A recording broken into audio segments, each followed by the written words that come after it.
Monsieur le Président, bon, je ne veux pas rentrer le débat sur l'électrique, etc. Je me félicite qu'il y ait 250 bornes supplémentaires qui sont nécessaires. Et je ne veux pas revenir sur la contradiction, sur on demande aux Français de faire preuve de frugalité, d'éviter de consommer trop d'électricité, et sur les choix énergétiques qui ont été faits. Non, dans ce rapport sur les voiries, infrastructures cyclables et les rapports qui suivent, qui ne sont pas tous mis en débat, mais il y a donc les infrastructures cyclables et les mobilités, et notamment le domaine public métropolitain. Moi, j'ai une question à vous poser parce que nous, conseillers métropolitains, nous voyons passer les balles en dessus de nous. C'est de savoir, il y a un quartier de Grenoble qui est concerné par une décision métropolitaine ou ville, puisqu'il y a des habitants qui ont subi la décision d'une zone piétonne qui s'appelle le quartier des Antiquaires, Notre-Dame-Sainte-Claire.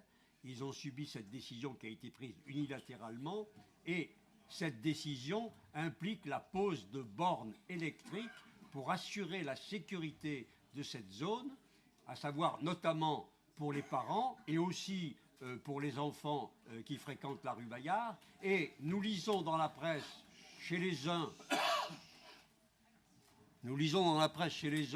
que c'est à vous de le financer, et chez les autres, c'est la ville de Grenoble. Alors, est-ce qu'il est possible d'éclairer les conseillers métropolitains pour savoir à qui revient la tâche de financer ces bornes électriques, pour que les populations puissent, un jour ou l'autre, après à peu près 2 ans d'attente, savoir qui doit effectuer cette sécurisation qui est attendue. Voilà, je pose cette question au moment où il y a 3 délibérations sur ce sujet.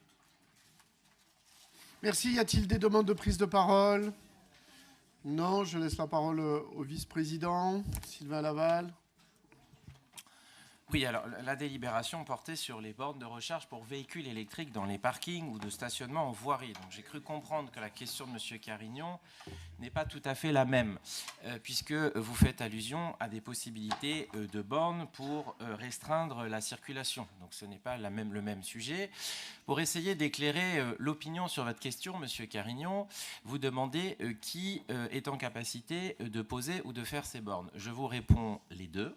Ça peut être la métropole comme ça peut être une commune. C'est donc après, évidemment, une organisation qui incombe aux uns et aux autres. Qui peut les financer? Je vous réponds les deux. Pour le reste, je pense que le débat est suffisamment connu pour savoir quelle est la position des uns et des autres sur cette question. Donc il n'y a pas de blocage. Après, c'est évidemment des choix que les uns et les autres doivent opérer.